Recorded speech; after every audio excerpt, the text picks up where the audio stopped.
Ito ang Presidential Broadcast Service Radyo Pilipinas. Radyo Publiko ng Bagong Pilipinas para sa Bagong Pilipino. Naghahatid ng mahahalagang balita at impormasyon na guugnay ng pamahalaan sa sambayanan.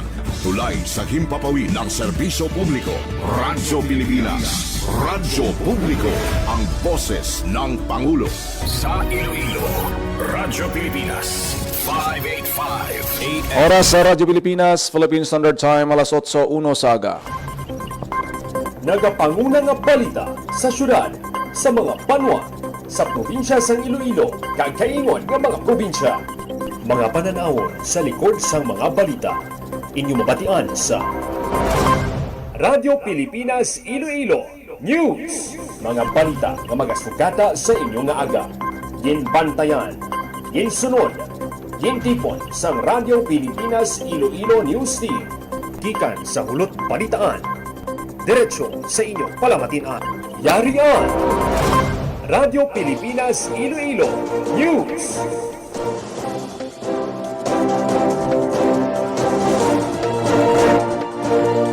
Mayong aga Pilipinas, good morning Western Visayas. Welcome sa Radyo Pilipinas News. Sa mga adlaw sa Biyernes, Pebrero 13 na kita tuwig 2026. Ako ang inyo tagbalita, Janelle Baclay.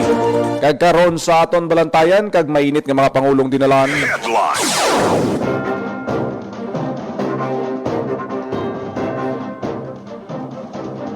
Headline inflation rates ang Western Visayas ang Enero nagdangat sa 2.3%.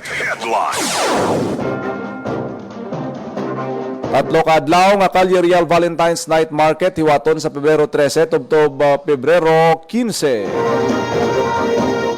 NGCP magapatigayon sa scheduled power interruption sa syudad kag probinsya sa Iloilo sa Domingo.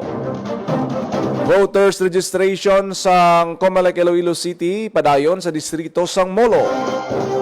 Governor Defensor suportado ang nationwide drive para matap na ang 145,000 classroom gap. Lubak-lubak nga porsyon sa idalom sa Ungka flyover matamat na ginakayo sang DPWH. Masobra sa kalibo ka household sa San Jose Antique ginpaidalom sa assessment kag validation sang 4-piece Antique Provincial Operations Office. PSA Region 6 nagapreparar sa nanuhay-tuway nga seminar kag kompetisyon para mapasangkad pa ang ihibalo sang publiko sa importansya sang civil registration. Kaag DNR Penro Iloilo naghiwat sang tree hugging activity.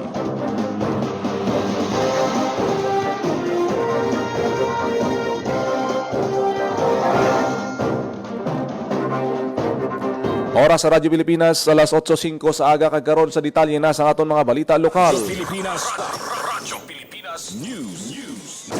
Nagdangat sa 2.3% ang headline inflation rate sa Western Visayas sa Enero tuig 2026.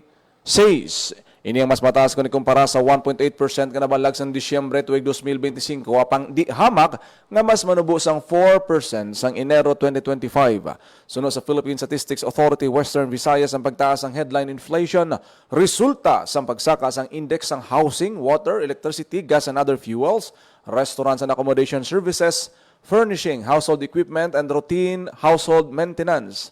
Nakitaan man sa pagtaas sa inflation ng alcoholic beverages, tobacco, clothing and footwear, health, information and communication, personal care, kag miscellaneous goods and services. Samtang mas manubo naman nga inflation rate ang nakitaan sa food and non-alcoholic beverages, kag recreation, sports, and culture. Wala naman sa pagbago sa transport, education services, kag financial services. Radyo Pilipinas News. Tatlo ka adlaw nga Calle Real Valentine's Night Market hiwaton sa Pebrero 13 tubtob Pebrero 15. Radyo Pilipinas. Sa balita ni Emer Rose Santiagudo. Bukas sa mga Ilonggo nga luyang mag-celebrate sang Valentine's Day ang tatlo ka adlaw nga Calerial Night Market sa Pebrero 13 tubtob Pebrero 15 sa Sunburst Park sa city proper. Ang Calerial Valentine's Night Market magatanyag sang 60 ka food kag non-food vendors kag isa ka gatos ka stalls kung sa diin may souvenir shops, street food, photo booth, flower vendors kag iban pa. May araman sang live entertainment kung sa diin mapasundayag sang ilang nga talento ang mga Ilonggo artists samtang magapatuman naman sang road closure ang Iloilo City Traffic and Transportation Management Office o kon TTMO sa porsyon sang downtown area, partikular halin sa Dalan J.M. Pasa, Corner Guangco, Pagkadto Ortiz Street, kag Mapa State umpisa alas 5 sa hapon kung sa diin hiwaton ang Calerial Valentine's Night Market. Lauman naman ang heavy to moderate nga lakat sang trapiko sa nasambit nga mga dalanon. Para sa Bagong Pilipinas, Emerson Segundo, Radyo Pilipinas, Radyo Publiko. Radyo Pilipinas. Radyo Pilipinas News. Magapatigayon sa scheduled power interruption ng National Grid Corporation of the Philippines o kon NGCP sa syudad kag probinsya sang Iloilo sa Pebrero 15, Domingo. Base sa ginpagawa ang advisory sang NGCP, 12 ka oras nga scheduled power interruptions ang maeksperiensyahan sa mga konsumidor sang More Power kag Ileco. Maeksperiensyahan ang burnout halin sa alas 6 sa aga, tubtob alas 6 sa gabi. Apektado ang 12 ka oras nga brownout, ang diversion Arevalo kag Molo substation sang More Power kag Pavia substation sang Ileco 1. Suno sa NGCP ang scheduled power interruptions ang kinahanglan agud mapadayon ang preventive maintenance kag upgrading works sang tinalikdan nga semana nga wala natapos bangod sang maulanon nga tiyempo. Radyo Pilipinas. Radyo Pilipinas News. Voters registration sang Comelec Iloilo City padayon sa distrito sang Molo subong nga semana. Radyo Pilipinas. Radyo Pilipinas. Report. Sa detalye sang balita, padayon ang voters registration sang Comelec Iloilo City sa distrito sang Molo karon nga semana. Sang Pebrero 12, yara sa barangay Kumpanya Molo ang registration sa bukas ini halin alas 8 sa aga tubtob alas 5 sa hapon. Magasaylo naman ang voters registration sa Pebrero 13 kag 14 sa GT Mall Molo. Ginengganyo mga baguhanon nga botante kag ang mga wala makaboto sa sunod sang duha ka eleksyon nga mag-update sa ilang records tubtob sa Mayo 18 agud mahatagan kayo ginan makapartisipar sa barangay SK election sa Nobyembre tuig 2026. Para sa Bagong Pilipinas, Janelle Waclay, Radyo Pilipinas, Radyo Publiko. Radyo Pilipinas. Radyo Pilipinas News. Iloilo Governor Defensor suportado ang nationwide drive para matapna ang 145,000 classroom gap. Radyo Pilipinas. Radyo Pilipinas. Sa detalye sang balita ni Mary Hope Torrichante. May kakulangan pa nga 145,000 kahulot klasihan sa bilog nga Pilipinas, ginapapadasig na sang gobyerno nasyonal ang pagtukod sang classroom pinaagi sa bulig sa mga local government unit. Nagupod si Iloilo Governor Arthur Defensor Jr. sa mga local chief executives sa pagpirma sa Memorandum of Agreement sa tunga sa Department of Education kag mga LGU agud itibong ang classroom delivery. Yara sa kapil 4,000 kabag-o nga classroom ang target nga matukod sa una nga tranche nga may inisyal nga pondo nga 9.6 billion pesos. Ang mga provincial government ang magapatindog sa 1,200 kahulot klasihan balor 4.1 billion pesos. Samtang masobra 5 ka bilyon naman para sa 2,800 ka prefabricated classrooms na iga-deliver sa Department of Education. Suno kay Presidente Ferdinand Marcos Jr., dako ang papel sa mga LGU sa procurement kag konstruksyon sang mga hulot klasihan, agud matap na ang delay kag masiguro ang madasing nga pagtapos ang proyekto, samtang ang Department of Education naman ang mag-asset sang technical standards kag magahatag sang pondo. Para sa probinsya sang Iloilo, ang agreement nagasuporta sa existing na nga classroom expansion sa idalom sang bulig eskwela sang probinsya o kon ang Best Province. Sa provincial data, nagwa nga kulang sang 1,655 ka classroom ang Iloilo kag 7,279 pa ang nagakinahanglan sang major repair. Umalin sang 2022 tubtob 2025, ang gobyerno probinsya nakapagwa na sang 355 million pesos para sa building kag pagpakayo sang classrooms, lakip ng 29 ka typhoon resilient structures kag temporary facilities. Para sa Bagong Pilipinas, Hope Torrichante, Radyo Pilipinas, Radyo Publiko. Radyo Pilipinas. Radyo Pilipinas News. Padayon nagyakayo sang Department of Public Works and Highways ang porsyon sang dalan sa idalom sang Ungka flyover nga madamo sang lubak-lubak. Nagpatigayon sang asphalt overlay sa area ang hensya agud ma-repair ang potholes ang ginareklamo sa mga motorista nga nagalabay sa lugar. Pagi sini mapasanyog pa ang road safety sa mga nagalabay sa idalom sang Ungka flyover. Ginabisuan naman ng mga motorista nga magaligmat sa paglabay sa lugar. Sa karon, amat-amat na nga nagatapan ang area para sa mga nagalabay nga mga salakyan. Radyo Pilipinas News. Ginpaidalom ang 1,117 ka household sa assessment kag validation sang Pantawid Pamilyang Pilipino Program o Conforpi sa Antique Provincial Operations Office kag Philippine Statistics Authority. Tinutuyo sini nga i-update ang impormasyon sang household member para mapasiguro ang husto nga pagtag sa mga miyembro, i-encode ang PhilSys IDs kag i-verify ang cash cards sa mga benepisyaryo. Iniwat ang assessment kag validation sa 3 ka barangay sa San Pedro Cover Gym, kung sa diin sakop sini ang mga benepisyaryo gikan sa Pulo ka barangay, Barangay 2 Cover Gym, sakop sang 12 ka barangay kag ang Bugarot Cover Gym nga sakop sang 6 ka barangay. Ginpahayag ni Municipal Link Maria Cecilia Hilpo Doblon, team leader sang San Jose Municipal Operations Office, nga ang aktibidad isa ka proaktibo nga tikang sa pagsabat sa mga hindi alalangay nga datos kag paghanda para sa palaabuton nga Social Welfare and Development Indicator Assessment. Samtang nagpakigbahin man sa aktibidad ang DSWD Field Office 6 Social Registry Office paagi sa pagbulig sa mga benepisyaryo sa pagparehistro sa basta beripikado mabilis ang serbisyo kon BBM serbisyo. Ini isa kasahi ka digital platform nga naga-verify kung ang benepisyaryo na rehistro sa PhilSys. Radyo Pilipinas News.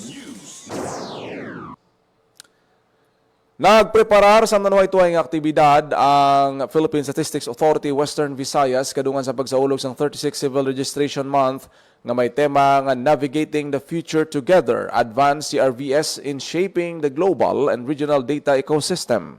Katuyuan sining mapasangkad pa ang hibalo sang publiko angot sa importansya sang civil registration.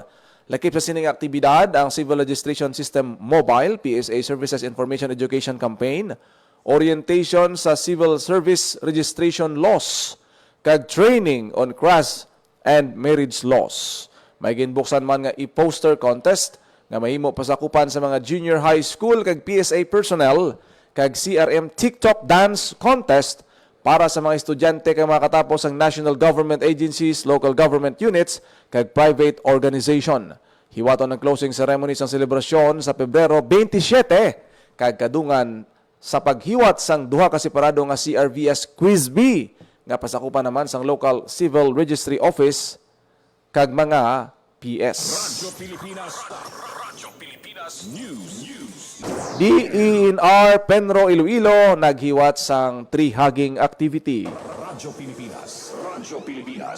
Sa balita ni Hope Turichante. Po sa mga puno sa Maasin Watershed Forest Reserve ang mga katapos ng Department of Environment and Natural Resources, Provincial Environment and Natural Resources Office, Iloilo sa pagpamuno ni OIC Penro Salvador Manglinong Jr.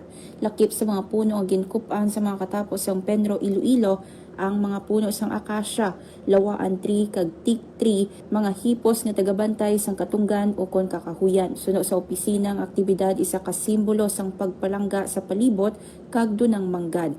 Kag isa man ka promisa para sa masunod nga henerasyon nga magalakat man sa idalom sang amo nga mga puno sa palaabuton. Para sa DNR Penro Iloilo, ang pagkupo sa puno hindi lang isa ka akto, kundi isa ka pahanumdom sang dako nga papel sang kakahuyan sa kabuhi sang taho. Naibaluan niya ang mga puno nagahatag sang oxygen, sang puluyan sa mga kasapatan, nagapangapin sang watershed kag nagabulig tapna sang climate change. Para sa Bagong Pilipinas, Hope Turichante, Radyo Pilipinas, Radyo Publiko. Radyo Pilipinas News. Iloilo City Vet nagapangagda sa publiko nga hatagan sang Forever Homes ang mga ido sa City Dog Pound sa Valentine's Day. Radyo Pilipinas.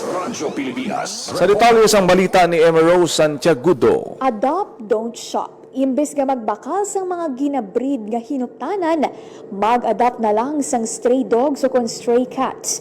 Ini ang panugyan sang Iloilo City Veterinarian Office sa publiko sa adlaw sang paghigugma. Kadungan sang selebrasyon sang Valentine's Day, ginaagda sang City Veterinarian Office ang publiko nga hatagan sang Forever Homes ang mga ido halin sa Iloilo City Dog Pound and Animal Shelter sa Kalahunan, Mandurriao sa hiwaton nga pet adoption drive sa Pebrero 14. Sunod kay City Veterinarian Fernando Abulencia, siyam ka mga ido nga aspins ang mahimo pilian sa mga luyag nga mag-adopt. Ang siyam ka mga ido na bakunahan na deworm kag nakapon. Mahimo ini ma-adapt sa mga kwalipikado nga fur parents sa hiwalan nga pet adoption drive sang City Veterinarian Office kaupod ang private sector sa SM City Iloilo. Ginpayag ni Abulencia nga ang adlaw sang paghigugma mahimo man i-celebrate pinaagi sa paghatag sang second chance kag pag-adopt sa mga stray dogs o stray cats. Sa karon ginpayag ni Abulencia nga temporaryo sila nga naguntat sa pagpanakop sang ido bangod full capacity na ang dog pound nga nahamtang sa Kalahunan, Mandurriao. Panugyan niya sa publiko nga mangin responsable nga pet owners kag siguraduhon nga ipakapon kag ipabakuna ang ilang nga mga hinuptanan. Para sa Bagong Pilipinas, Emerald Santiago, Radyo Pilipinas, Radyo Pilipinas. Radyo Pilipinas News. I Love WPS iga patuman sa mga eskwelahan sa Iloilo. Radyo Pilipinas. Report. Sa detalye sang balita. Uman sa mga bulutuan sa probinsya sang Iloilo ang pagtudlo kag pagpaintindi sang West Philippine Sea, lakip na ang historical background, legal foundation kag ang 2016 arbitral ruling. Ini sa tapos nga maaprubahan sa ikatlo kag ulihi nga pagbasa sa sangguniang panlalawigan sang Iloilo ang Iloilo Legislative Ordinance for Values Formation through Education on the West Philippine Sea ukon ang I Love WPS. Katuyuan sini nga pabaskugon ang diskusyon kag pataason ang ihibalo sa mga estudyante sa West Philippine Sea sa pribado kag pampubliko nga bulutuan sa probinsya. Pinaagi sa ordinansa ginalauman ang mga kabataan kag pamatan-on makahibalo sa importansya sang West Philippine Sea sa seguridad kag identity sang pungson. Si Board Member Rolando Distura ang author sang ordinansa kag sponsor ni Board Member Jason Gonzales. Para sa Bagong Pilipinas, Hope Trichante, Radyo Pilipinas, Radyo Pilipinas News. Tourism Emergency Assistance ang ginpanagtag. Radyo Pilipinas. Sa detalye sang balita. Nagbaton sa emergency cash assistance sa mga tourism workers sa Capiz nga naapektuhan sa tropical cyclone Tino. Ang mga benepisyaryo, 133 ka tourism worker nga gikan sa munisipalidad sang Cuartero, Ibisan, Pontevedra, Tapas, Sigma, kag syudad sang Rojas. Ang assistance ang ginhatag sa Department of Social Welfare and Development Field Office 6 sa idalom sa Emergency Cash Transfer o ECT program. Ang paghatag sang assistance ang sandig sa mando ni Presidente Ferdinand R. Marcos Jr. kag sa direktiba ni DSWD Secretary Rex Gatchalian nga padayunon ang paghatag sang suporta sa mga pamilya nga naapektuhan sang kalamidad tubtub nga sila ang makabangon. Magluwas sa paghatag sang assistance, nagiwat man sang BBM serbisyo o kung basta beripikado, mabilis ang serbisyo online registration. Para sa Bagong Pilipinas, Maren Grace Saranyata, Radyo Pilipinas, Radyo Pilipinas News. Nagbisita sa Silay City, Negros Occidental si Overseas Workers Welfare Administration Administrator Patricia Yvonne Kaunan agud magpalabot sang bulig sa mga pamilya sa isa ka overseas Filipino worker nga napatyan sang bata. Madumduman nga nasapuan sang isa ka amay ang iya tatlo ka kabataan nga wala sing animo kag may dugo sa ila balay. Isa sa mga bata ang nagtaliwan kag ang duha ang ginabulong pa sa balay bulungan sa Bacolod City. Nagabot ang iloy sa mga bata nga isa ka OFW kung sa diin gilayon man nga naghatag sang assistance ang OWA. Ginpahayag ni OWA 6 Regional Director Riza Joy Moldes. Malakip sa mga bulig sang ahensya ang financial aid, livelihood support, pagkaon kag iban pa nga kinanglanon sang pamilya. Kadungan man sa paghiwat sang courtesy call kay Silay City Mayor Judith Gallego, ginpangunahan man ikaunahan ang pagpanagtag sang financial assistance sa mga benepisyaryo sang Balik Pinas Balik Hanap Buhay program. Naglabot sa 19 ka benepisyaryo sang BPBH ang nagbaton sang assistance nga naglabot sa kabugusan nga 310,000 pesos. Ang BPBH isa ka livelihood assistance nga nagaserbe immediate relief sa mga nagapauli nga distressed o displaced member of OFWs bilang bulig sa pagumpisa o kundugang nga kapital sa ila pang negosyo nga tukuron. Nagbisita man si kaunan sa Negros o kay Negros Occidental Governor Eugenio Jose Lacson para pabasgon pa ang koordinasyon sang lokal nga panguluhan kag siguraduhon ang padayon nga paghatag sang bulig sa pamilya sang mga OFWs. Nagpangibabaw sa giniwat nga February 2026 respiratory therapist computer-based licensure exam ang 8 ka mga graduate sang Central Philippine University. Giningadlan nga rank number 3 si Mary Rose Cartagena Balumit nga may 92% rating. Number 4 si Rasta May Santiago del Rosario nga may 91.75%. Parehong nga rank number 7 sa Cassandra Garciano Obidoza kag Beatriz Marillo Nor Salcedo nga may 91% nga rating.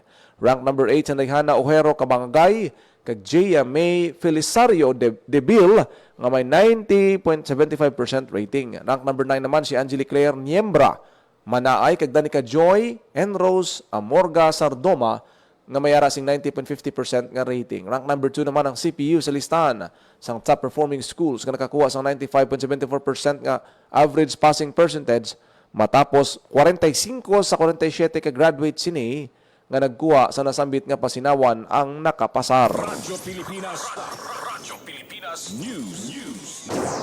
Oras sa Radyo Pilipinas, Philippine Standard Time, alas 8:23 na sa aga. Radyo Pilipinas. Kaginyo nabatihan ang detalye sa mga nagapangunang balita sa pagpangalagad sang Radyo Pilipinas News subong adlaw sang Biyernes. Kadasig lang sang tiyempo, Pebrero 13 tuig 2026. Sa dugang pangabalita kag impormasyon, i-follow lang kag i-share, i-like ang aton nga Facebook page Radyo Pilipinas Iloilo. Pwede ka mo naka-comment sa mga greetings nyo. Sa aton sini nga makotoran kung may ara ka mo sa mga luyag nga ipatamyaw o kung mga anunsyo. Madamo ko salamat gid sa inyo sa nagaupod sa aton siniya nga FB Live kada aga. Kita ta karon sa Iloilo Morning Program kada aga. Ako naging lamang ang inyo alagad, Janelle Baclay. Mayong aga Pilipinas. God bless Iloilo. Radyo Pilipinas. Radyo Publiko. Radyo Pilipinas. Itinuloy na po natin ang zero balance billing. Libre po. Ibig sabihin, ang serbisyo sa basic accommodation sa ating mga DOH na ospital, wala nang babayaran ang pasyente. Po, ang dami pong challenge, hindi po namin alam kung saan namin kukunin, ganon, nag-iisip kung paano namin mababayaran. Siyempre po, masaya, super saya po dahil na zero billing po kami. Opo, malaking ano po talaga, malaking tulong po. Mabilis lang din po. Bayad na ang bill ninyo. Uulitin ko, wala nang kailangan bayaran ng pasyente basta sa DOH Hospital dahil bayad na po ang bill ninyo. Naiyak ako kasi sobrang saya. Maraming salamat po, Mr. President Bongbong Marcos Jr. Hindi kami nagkamali ng taong ihinalal. Radyo Pilipinas. Radyo Publiko. Radyo Pilipinas.